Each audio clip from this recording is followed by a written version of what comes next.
ओम नमः शिवाय। सभी व्यूअर्स को धन्यवाद करते हुए और गुरु की राशि परिवर्तन के मैंने लिए आप लोगों को बताने की योजना बनाई थी। उसमें 4-4 राशियों के लिए मैं अलग-अलग बता रही हूँ, क्योंकि अगर 12 लग्न और 12 राशि के हिसाब से बताएँगे तो बहुत लंबा वीडियो हो जाएगा, आप लोग बोर हो जाएँगे। लेकिन मैं कोशिश कर रही हूँ कि संक्षेप में और क्वालिटी मेंटेन करके बताऊँ, क्योंकि ऐसे तो काफ़ी लोगों ने बताया अपने अपने नॉलेज के हिसाब से। अब मैं भी थोड़ी-सी अपनी तरफ से कोशिश करती हूँ। आज बताते हैं क्या है ये परिवर्तन। ये 22 अप्रैल से होने वाला बहुत ही व्यापक परिवर्तन है, क्योंकि 2 ऐसे ग्रह हैं ज्योतिष की दुनिया के, एक शनि और एक बृहस्पति। एक तो क्या है, ये बड़े ग्रह हैं, आकार में भी बड़े हैं, इनका प्रभाव भी बहुत होता है। और जहाँ तक है, बृहस्पति शुभ ग्रह में गिनती है इनकी, जबकि जो शनि है वो थोड़ी-सी क्रूर और पापी ग्रह में कह सकते हैं इनको, अशुभ ग्रह हैं। लेकिन अब जो परिवर्तन होने वाला है, वो कुछ राशियों के लिए कुछ अच्छी सूचना है और कुछ राशियों को थोड़ा सावधानी जैसे होता है। ये बात मतलब बिल्कुल फैक्ट है कि कोई भी परिवर्तन सभी राशि के लिए अच्छा नहीं होता है और सभी राशियों के लिए खराब भी नहीं होता है। ये 22 अप्रैल से लेके 1 मई 2024 तक अपनी राशि बदल के अभी मीन में चल रहे हैं और ये मेष राशि जो कि मंगल की इनकी मित्र की राशि है, उसमें प्रवेश करेंगे। आप लोगों को शायद मालूम होगा, राहु वहाँ पहले से ही चल रहे हैं और अभी ये अक्टूबर तक राहु की स्थिति गुरु के साथ मिलके गुरु चांडाल युग का निर्माण करेगी। 22 अप्रैल से लेके 30 अक्टूबर का समय जो है थोड़ा-सा उतना ज़्यादा शुभ नहीं हुआ, क्योंकि वैसे तो देखा जाए कि बृहस्पति बहुत शुभ ग्रह हैं, लेकिन चूँकि राहु और केतु हर एक ग्रह को थोड़ा-सा क्या करते हैं, ग्रहण लगाते हैं। तो इसलिए वो उनकी शुभता में थोड़ी-सी कमी हो गई। अशुभता नहीं होगी, ये तो आप मान के चलिए, क्योंकि कोई भी कितनी भी मतलब अ, कड़वी चीज़ के साथ अगर मिठाई को खा लिया तो भी उसका स्वाद तो वैसे ही रहेगा, थोड़ी-सी मिठास कम हो जाएगी, यही बात यहाँ लागू होती है। अब इसकी और कुछ बातें थोड़ी-सी बृहस्पति के लिए बताने की कोशिश करते हैं। आपको पता होगा, बृहस्पति नैसर्गिक रूप से शुभ ग्रह है। हमारे 5 जो है जीवन के क्षेत्र, उनको प्रभावित करते हैं, या ऐसे कह सकते हैं कि 12 भाव जो हमारे नेटल चार्ट में होते हैं, उसमें 5 भाव के कारक हैं। वो कौन से हैं? एक तो ऐसे कहते हैं कि लग्न का बृहस्पति 100 दोषों को माफ़ करता है। दूसरा सेकंड भाव जो है वो आपकी धन, कुटुंब, वाणी का है। उसके लिए कारक माने जाते हैं। आर्थिक स्थिति भी यहीं से देखते हैं। पंचम भाव जो कि शिक्षा, संतान, पूर्व जन्मों का है, उससे इनके कमांड है इन पे। उसके बाद फिर आ जाते हैं 9th भाव जो कि भाग्य स्थान है, उसके लिए देखे जाते हैं। और इसके साथ-साथ वैवाहिक जीवन, वैवाहिक और मतलब विशेष तौर से कन्याओं में विवाह के लिए देखे जाते हैं। 11वां भाव तो सभी जितने भी ग्रह हैं सब में अच्छा ही फल देते हैं। और मैं 12वें भाव को भी प्रेफ़र करती हूँ, क्योंकि मोक्ष है। मतलब आना-जाना जो एक जीवन का चक्र है, उसके बगैर अगर आप अ, कुछ और सोच सकते हैं, तो फिर ये बृहस्पति उसके लिए देखे जाते हैं। 12वां भाव मोक्ष का है, अनिद्रा का है, व्यय का है, हर एक चीज़ का व्यय का है, तो मैं 12वें भाव को भी प्रेफ़र करती हूँ।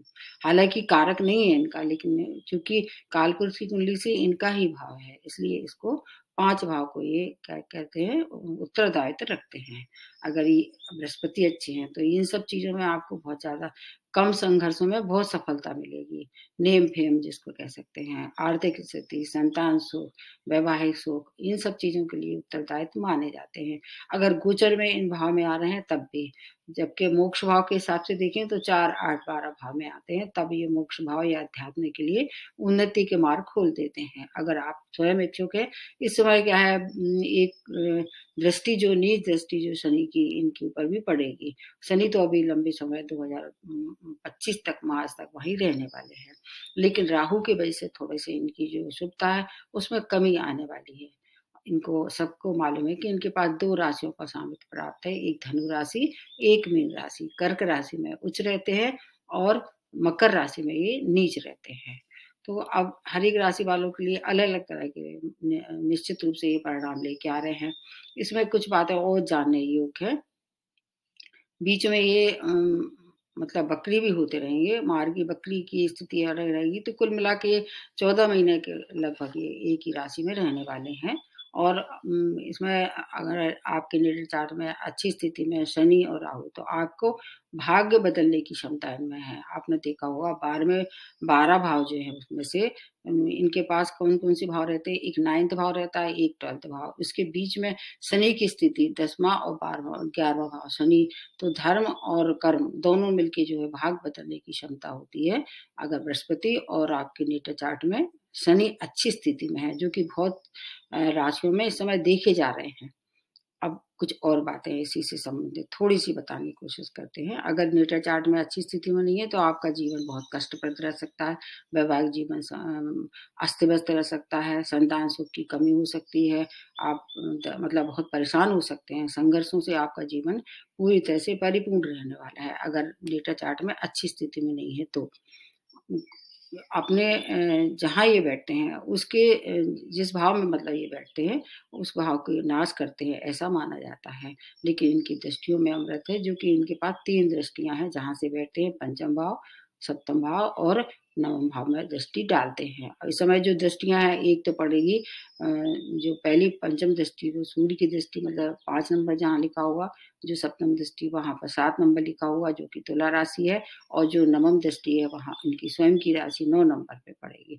तो इस तरह से अगर सप्तम दृष्टि को छोड़ के 2 दृष्टियाँ भी काफ़ी अच्छी रहने वाली है सभी राशि वालों के लिए।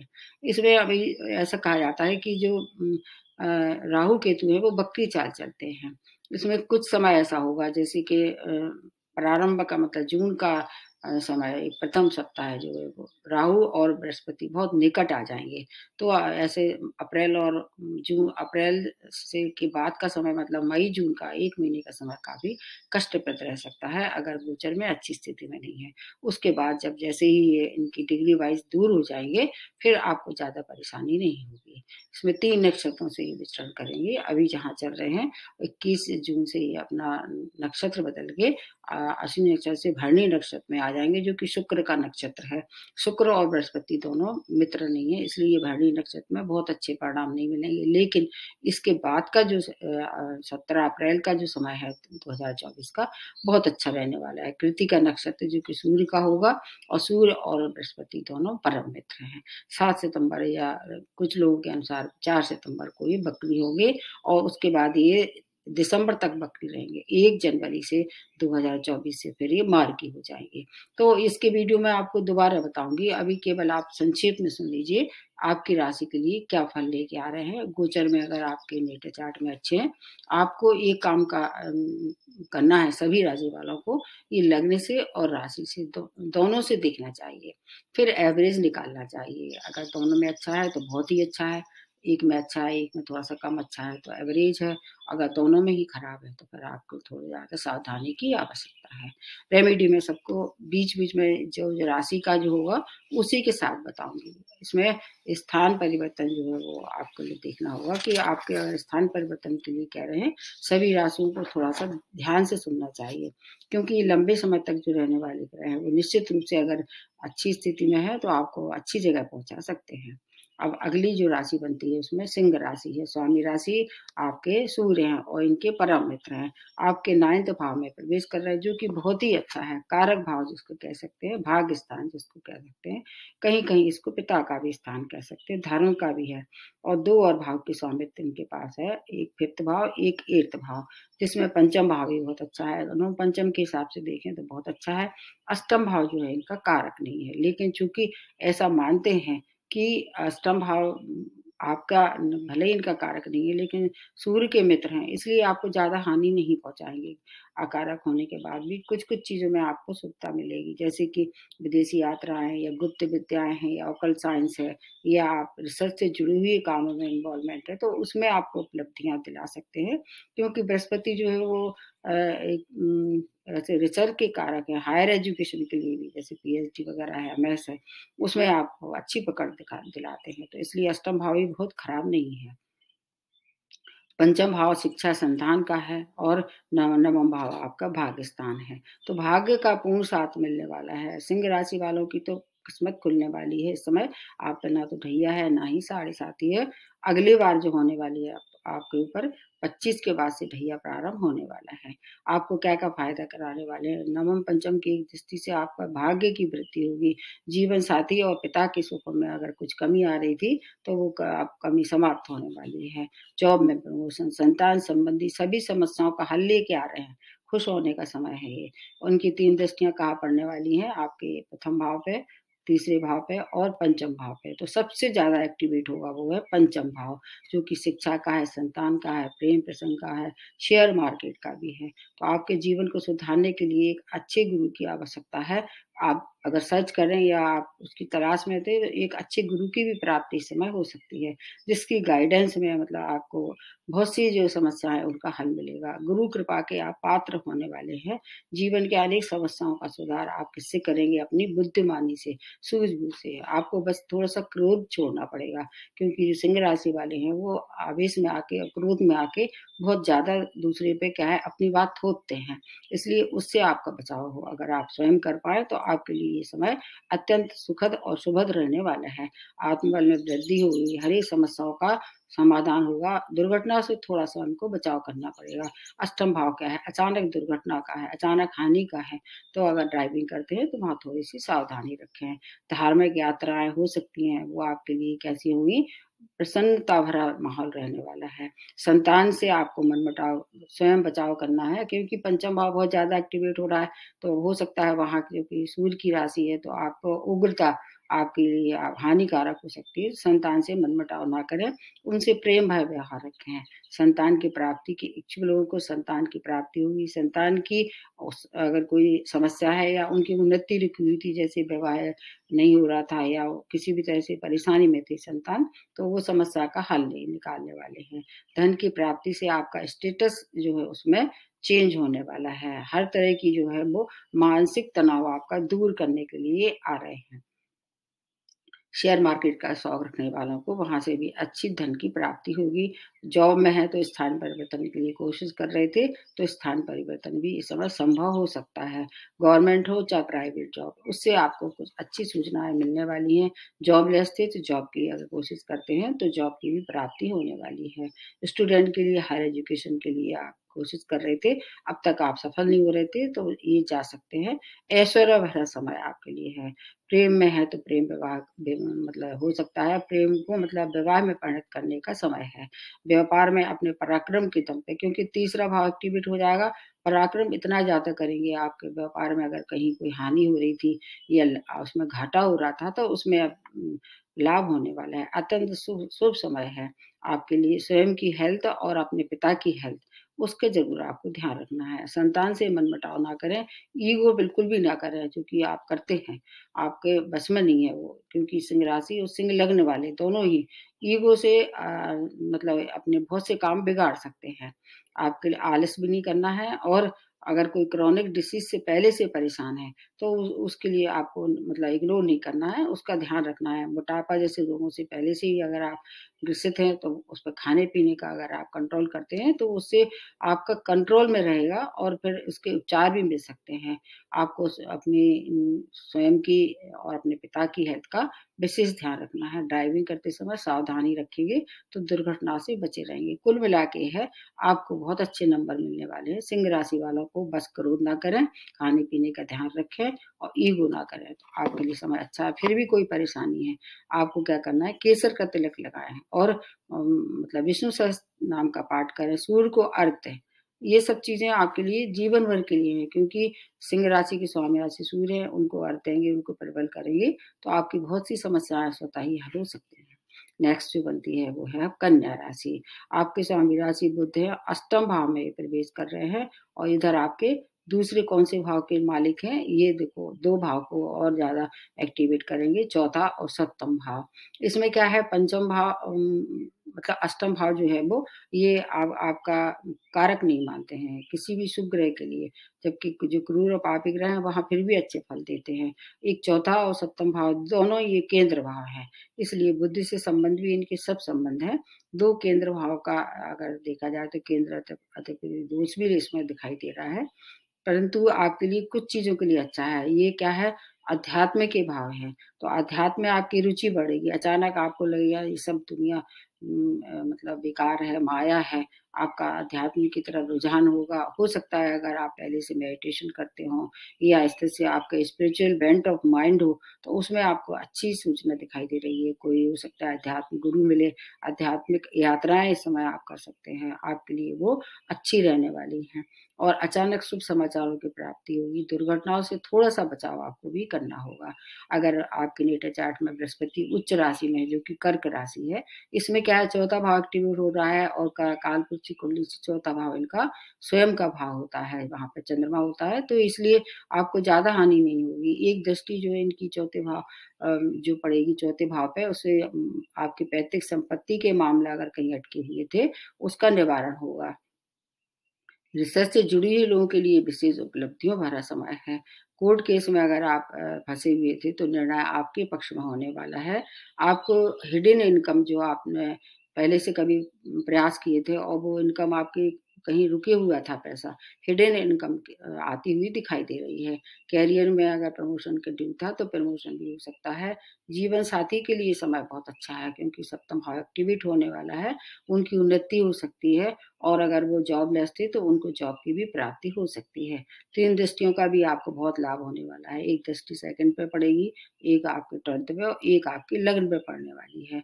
ये दृष्टियाँ जैसे मैंने प्रारंभ में ही बताया, कुछ भी गुरु चांडाली हो लेकिन इनकी दृष्टियाँ अमृतमयी होती हैं, तो माता की हेल्थ में सुधार होने वाला है। संपत्ति और परिवार में कोई नए सदस्य का आगमन दिखाई दे रहा है और हो सकता है आप अविवाहित थे तो विवाह भी इस समय कोशिश करें तो विवाह हो सकता है। हालाँकि जो कन्या राशि वाले हैं थोड़ी-सी ज़्यादा अपनी बुद्धिमानी की वजह से अपना विवाह डिले कर लेते हैं, लेकिन इस समय ये समय अच्छा है, आप चाहें तो उसे और अपने कोशिश करेंगे तो उसमें सफलता मिल सकती है। 30 अक्टूबर के बाद ज़्यादा अच्छा समय है जबकि राहु आपका मतलब चेंज कर लेंगे अपनी राशि, मीन राशि में प्रवेश करेंगे, उसके बाद का समय ज़्यादा अच्छा है और अगर जब तक आप चाहें तो भूमि वाहन का सौदा आप तय कर सकते हैं, फाइनलाइज़ उसके बाद करें। और कार्यभार जो है वो अगर प्रमोशन वगैरह था, कार्यभार की वृद्धि दिखाई दे रही है, उससे क्या उत्तरदायित्व बढ़ेगा, उससे आपका चिड़चिड़ापन बढ़ सकता है, तो उसमें चिड़चिड़ापन ना दें ना करें और व्यापार में अगर हैं तो व्यापारियों के लिए समय बहुत अच्छा है। कन्या राशि वाले वैसे भी अच्छे व्यापारी होते हैं, तो व्यापार के लिए समय बहुत अच्छा है। आपकी आमदनी दिन दूनी रात चौगुनी होने वाली है। विद्यार्थियों के लिए समय बहुत ही अच्छा है। आप चाहें तो हायर एजुकेशन के लिए जा सकते हैं। मनपसंद जगह आपका एडमिशन मिलता है। बैंकिंग क्षेत्र से, फाइनेंस क्षेत्र से जुड़ी हुई, मार्केटिंग क्षेत्र से जुड़े हुए लोगों के समय अत्यंत सुखद है। मैरिज लाइफ में जो तनाव चला आ रहा था वो समाप्त होने वाला है और आपके लिए अत्यंत श्रेष्ठ समय है। ये आपके जो व्यक्तित्व है वो काफ़ी प्रभावशाली होगा। अगर विदेश जाना चाह रहे थे, आपने कोशिश की थी अब तक सेटलमेंट नहीं हो पा रहा था, अब कोशिश करेंगे ये 12 महीने या 14 महीने का समय ऐसा है, वहाँ सेटलमेंट भी कर सकते हैं। फिर भी कोई परेशानी है, महादशा अंतर्दशा अच्छी नहीं चल रही है, आपको क्या करना है गाय को हरा चारा खिला सकते हैं और आपको क्या और एक तरह से देखा जाए तो संतान से दूरियाँ और पेट की समस्याओं का हल निकालने के लिए पीली चीज़ों का दान करना चाहिए। आपको केवल ऐसा है कि पीली चीज़ों का दान करें, गाय को हरा चारा खिलाएँ और अगर पहले से कोई ऐसे दाँतों से संबंधित या पेट के संबंधित से रूप से परेशानी थी, वहाँ उपचार करेंगे तो निश्चित रूप से आपकी समाधान होगा, मतलब आपके लिए समय अच्छा है। कन्या राशि वालों के लिए बिल्कुल भी घबराने की आवश्यकता नहीं है। कुल मिला के ये है कि कुछ राशियों को छोड़ के हालाँकि ये भाव आपका अच्छा नहीं है, लेकिन फिर भी आपके लिए बहुत सी सौगातें लेके आ रहे हैं। अब उसके बाद आ जाते हैं तुला राशि। स्वामी राशि शुक्र है जो इनकी मित्र नहीं है, सप्तम भाव में गोचर हो रहा है, जो कि वैसे तो देखा जाए इनका कारक नहीं है, लेकिन चूँकि केंद्र भाव है इसलिए आपको इसका फ़ायदा मिलने वाला है। तीसरे और छठवें भाव को भी एक्टिवेट कर देंगे। आपके स्वामी राशि से मित्रता ना होने के बाद भी तीनों भाव आपके कारक नहीं है, आपके लिए ये ज़्यादा अच्छा नहीं मान सकते हैं। फिर भी चूँकि बृहस्पति है, शुभ ग्रह है, इसलिए इनकी अशुभता तो आप मतलब सोच ही नहीं सकते हैं। 1 मई 2024 तक यहीं रहने वाले हैं। आपके लिए कुछ चीज़ों में अच्छा है, फाइनेंस के लिए अच्छा है, आपकी आर्थिक स्थिति सुधरेगी, जीवन साथी से मिलके कोई बिज़नेस कर रहे हैं, तो आपको ज़्यादा फ़ायदा होगा। बिज़नेस पहले से ही कर रहे हैं, पार्टनरशिप में करने की सोच रहे थे, तो अब पार्टनरशिप में थोड़ा-सा सोच समझ के आगे बढ़ें। अपना जो बिज़नेस पार्टनर है, उससे वाद-विवाद ना करें और जीवन साथी से भी प्रेममय व्यवहार रखें। सप्तम भाव एक्टिवेट होगा, इसलिए क्या है, ऐसा कहते हैं कि जिस भाव में ये बैठते हैं उस भाव को नाश करते हैं, इसलिए रोगों में वृद्धि, शत्रुओं से थोड़ा-सा सावधान, छोटे भाई-बहनों से भी बात पे बात ना करें, क्योंकि तीसरा और छठवां भाव ये एक्टिवेट हो रहे हैं, तो छठवें भाव से संबंधित तो आपको फ़ायदा होगा, आर्थिक स्थिति मतलब बढ़ेगी, शत्रु परास्त होंगे, ऋण की प्राप्ति होगी, कोर्ट केस वगैरह में इन्वॉल्वमेंट थे तो आपको आपके पक्ष में निर्णय होने वाला है, शिक्षा प्रतियोगिता में आपको सफलता मिलने वाली है। मतलब कुछ चीज़ों के लिए आपको अच्छे फल देंगे, क्योंकि राहु भी वहाँ पर रहने वाले हैं, इसलिए राहु का फ़ायदा जो है वो आपको अचानक फल देने वाले ये छाया ग्रह कहलाते हैं। अगर आपको व्यापारी हैं, व्यापार में विस्तार कर सकते हैं, समाज में नाम प्रसिद्ध की जो है आप पहले से अगर चली आ रही थी कोशिश, तो वो प्रसिद्धि अब प्राप्त हो सकती है। आपको लीगल केस से थोड़ा-सा कॉम्प्रोमाइज़ करना पड़ेगा, कहीं अगर इन्वॉल्वमेंट था तो कॉम्प्रोमाइज़ करके उसमें विजय पा सकते हैं। नए संचार माध्यम में प्रगति दिखाई दे रही है हर तरह से। 3 दृष्टियों का लाभ क्या होगा? 3 दृष्टियाँ कहाँ पड़ेगी? 11th भाव पे पड़ेगी, आपके फर्स्ट पे और आपके तीसरे भाव पे, तो इससे आपको बहुत लाभ होगा। शॉर्ट डिस्टेंस और लॉन्ग डिस्टेंस जर्नी कर सकते हैं। नए-नए संपर्कों से आपको क्या होगा, नए-नए संपर्क जुड़ेंगे संचार माध्यम से। घर बैठे आप चाहें तो ऑनलाइन व्यापार बढ़ा सकते हैं। आमदनी के नए-नए स्रोत बनने वाले हैं। आपका गवर्नमेंट सेक्टर से जुड़ी हुई है तो आपकी इनकम में वृद्धि होने वाली है। व्यक्तित्व में आपका बैलेंस हो जाएगा, मतलब जो पहले से कुछ परेशानी थी, आप बैलेंस करके आगे बढ़ेंगे। अध्यात्म और भौतिक बात का बहुत अच्छा सम्मिश्रण है। आपको छोटे भाई-बहनों का सहयोग प्राप्त होने वाला है, उनकी भी उन्नति आपके द्वारा होगी। आपके लिए समय अत्यंत श्रेष्ठ है और आपको आपको देखा जाए तो हर एक संघर्ष के बाद संघर्ष और समाप्ति का ये समय है। संघर्ष होगा लेकिन समाप्ति से आपको विजय भी आपकी तरफ होने वाली है। धनार्जन होगा, करियर में प्रमोशन, नए कार्य या व्यापार की शुरुआत भी इस समय कर सकते हैं। संतान प्राप्ति के लिए समय अत्यंत श्रेष्ठ है। जैसे मैंने बताया कॉम्पिटिशन फेस कर रहे थे तो आपकी सफलता निश्चित रूप से आपको मिलेगी। कोर्ट केस में आपके फेवर में निर्णय होने वाला है। स्टूडेंट को हायर एजुकेशन के लिए जाना अगर कोशिश करें तो जा सकते हैं। आपको क्या है, विवाह और स्थान परिवर्तन मेन 2 पॉइंट हैं। आपका विवाह भी हो सकता है, स्थान परिवर्तन हो सकता है या आप अपना कोई घर शिफ्ट कर सकते हैं, जहाँ रह रहे हैं वहाँ से दूसरी जगह रह सकते हैं। थोड़ी-सी चीज़ों का आपको ध्यान रखना पड़ेगा, वो कौन-सी चीज़ें हैं? एक तो क्या है, खाने-पीने चीज़ों का आपको ध्यान रखना है, किसी पे न मतलब अपनी बात ना थोपें और किसी से मतलब भद्दा-मज़ाक ना करें, अन्यथा आपकी छवि धूमिल हो सकती है, मोटापा भी बढ़ सकता है। क्योंकि जो तुला राशि वाले होते हैं वो थोड़े से शौकीन मिजाज होते हैं, तो इन सब चीज़ों से दूर रहें, व्यसन से दूर रहें, किसी का भी भूले से मज़ाक ना करें। फिर भी कोई परेशानी है तो आपको क्या है, दुर्गा जी की उपासना करना चाहिए, शिव की आराधना करें, जिसको भी आप इष्ट मानते हैं। फिर भी आपके लिए ये जो समय है अत्यंत श्रेष्ठ है, उसका लाभ आप ले सकते हैं। उसके बाद आ जाते हैं वृश्चिक राशि, ये है मंगल की राशि है और सूर्य और बृहस्पति दोनों इनके मित्र हैं। आपके लिए समय बहुत अच्छा है। किस भाव में आ रहे हैं? 6 भाव में आ रहे हैं। भाव बिल्कुल अच्छा नहीं है ये। 6 भाव में जो शुभ ग्रह होते हैं वो अच्छा फल नहीं देते हैं और 2 और भाव हैं जिनको ये एक्टिवेट करेंगे, 2nd और 5th भाव। ये भाव दोनों अच्छे हैं। तो इस दौरान आपको क्या-क्या होगा, जब ये कृत्तिका नक्षत्र में आ जाएँगे, जैसे मैंने प्रारंभ में बताया कि जो अश्विनी, भरणी और कृत्तिका नक्षत्र में जब प्रवेश करेंगे, तो कृत्तिका नक्षत्र आपके लिए सबसे अच्छा रहने वाला है। अश्विनी नक्षत्र से जैसे ये बदलेंगे उसके बाद भरणी में फिर कृत्तिका में और सूर्य की स्थिति 15 मई तक इनके साथ रहने वाली है, तब तक के लिए समय अर्थ त्रिकोण को एक्टिवेट कर देंगे ये और गुरु चांडाल योग का भी निर्माण करेंगे। तो उससे क्या होगा, आपके 3 दृष्टियों का भी थोड़ा-सा बता देते हैं। 3 दृष्टियाँ इनके दसम पे, 12वें पे और 2nd भाव पे पड़ने वाली है। तो इसको अगर ध्यान में रखते हुए आपको क्या-क्या फ़ायदा हुआ, अर्क त्रिकोण का भाव है तो धन की तो रेल-पेल होने वाली है। 2 अच्छे भाव एक्टिवेट हो जाएँगे, जैसे मैंने बताया 2nd और 11th, 10th और 12th भाव में आपके लिए विदेश से धन का आगमन दिखाई दे रहा है। अगर आप चाहें तो कोशिश करें तो विदेश के लिए भी जॉब की प्राप्ति हो सकती है। शत्रु और प्रतियोगिता के लिए समय आपके पक्ष में है, मतलब शत्रु परास्त होंगे और प्रतियोगिता में अगर पार्टिसिपेट कर रहे हैं तो आपके लिए पहले से ही जगह तय है। ढैया का प्रभाव है, इसलिए हर काम में डिले होगी। 30 अक्टूबर तक तो राहु भी इनके साथ हैं, इसलिए राहु की वजह से आपको कुछ फ़ायदा होगा। 6 भाव इनका कारक भाव है, इसलिए कॉम्पिटिशन में सफलता, शत्रु परास्त होंगे। आपको वाद-विवाद की स्थिति बिल्कुल भी नहीं, किसी भी तरह से नहीं मतलब आने देना है। कोशिश यही करना है, यस बॉस करके चलें, खासतौर से कार्य क्षेत्र में।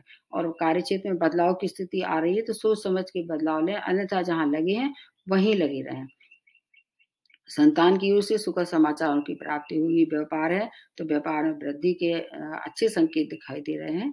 अगर स्थान परिवर्तन करना पड़ता है तो थोड़ा-सा सोच समझ के निर्णय लें, बाकी अगर नहीं करें तो ज़्यादा अच्छा है। 3 दृष्टियों से आपको कार्यक्षेत्र में अच्छी सफलता, विदेश जाने का अवसर मिलने वाला है और इसके साथ-साथ संतान की ओर से अच्छा शुभ समाचारों की प्राप्ति होगी। आपको जॉबलेस है तो जॉब की भी प्राप्ति होगी। करियर में उन्नति और इसके अलावा विदेश से जुड़ के व्यापार कर रहे थे, एक्सपोर्ट-इम्पोर्ट का व्यापार, कुछ प्लानिंग कर रहे थे क्योंकि वैसे अभी ढैया के प्रभाव में हैं, तो जो भी इन्वेस्टमेंट करते हैं थोड़ा-सा कम से शुरुआत करें, नहीं तो फिर अगर ना करें तो ज़्यादा अच्छा है और वाद-विवाद करेंगे तो आपको अपमान का सामना भी करना पड़ सकता है। एक्सपोर्ट-इम्पोर्ट का व्यापार करते हैं, उससे धन संचय होगा, घर में नए मेहमान के आगमन दिखाई दे रहा है, आप चाहे आपकी शादी हो, चाहे आपकी संतान हो, वाणी में मधुरता रखें, क्योंकि वृश्चिक राशि वाले थोड़े-से कटु शब्द बोलते हैं, उससे थोड़ा-सा दूर रखें। अगर ये सब चीज़ों का ध्यान रखें तो पैतृक संपत्ति का भी लाभ होने वाला है और सही इन्वेस्टमेंट अगर करना चाहते हैं तो किसी से सलाह लें। आपके मैरिज लाइफ में एडजस्टमेंट करना अत्यंत आवश्यक है, अन्यथा अगर आप कानून के पचड़े में पड़ते हैं तो आपके पक्ष में फिर निर्णय नहीं होगा, उसमें आप डिफीट खा सकते हैं। तो निर्णय लेते हैं तो थोड़ा-सा सोच समझ के लें और लड़ाई-झगड़ा बिल्कुल ना करें। स्टूडेंट कॉम्पिटिशन में सफलता भरा समय है, हायर एजुकेशन के लिए अगर कोशिश कर रहे थे, देश-विदेश तो जा सकते हैं। आपको चोट-चपेट दुर्घटना के शिकार हो सकते हैं। ड्राइविंग करते समय विशेष सावधानी की आवश्यकता है। कोई भी गैर कानूनी कार्य ना करें और किसी से भी बिल्कुल भी लड़ाई-झगड़ा ना करें, जो कि वृश्चिक राशि वाले करते हैं। पेट के रोगों से या बीपी या शुगर जैसे रोगों से पहले से परेशान हैं, उसको इग्नोर ना करें क्योंकि इस समय हेल्थ आपके लिए काफ़ी मायने रखती है। Health is wealth. कुल मिला के ये है कि आपके लिए मिला-जुला रहने वाला समय है, चूँकि ये भाव अच्छा नहीं है लेकिन 2 भाव जो हैं वो बहुत अच्छे हैं, उनका पूरा लाभ आप मिलेगा। इनकी दृष्टियों से भी आपको काफ़ी कुछ अच्छी सूचनाएँ मिलने वाली हैं। फिर भी कोई परेशानी है तो हनुमान जी की शरण में जाएँ, पीले वस्त्र पहनें, केसर का तिलक लगाएँ। अगर बहुत ज़्यादा परेशानी हो रही है तो किसी को नेत्र चार्ट दिखाएँ, ढैया के प्रभाव में है, क्रोध बिल्कुल भी ना करें। कुल मिला के ये है कि सभी राशि वालों को ये जो मैंने 4 बताई हैं अभी, अच्छी सूचनाएँ हैं। थोड़ा-सा ध्यान रखेंगे तो बृहस्पति जैसे कहते हैं ना कि गुरु किसी का बुरा नहीं चाहते हैं और अगर उनकी दृष्टियाँ सही जगह पे पड़ रही हैं तो आपको बहुत सारे फ़ायदे भी कराने वाले हैं।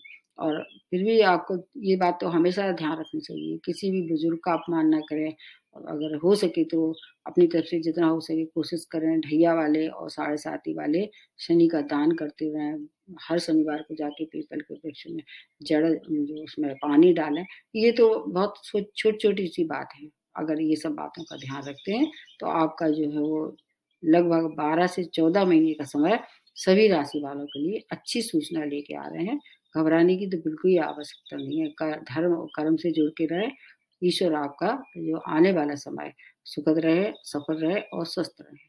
आज यही समाप्त करते हुए नमस्ते और धन्यवाद।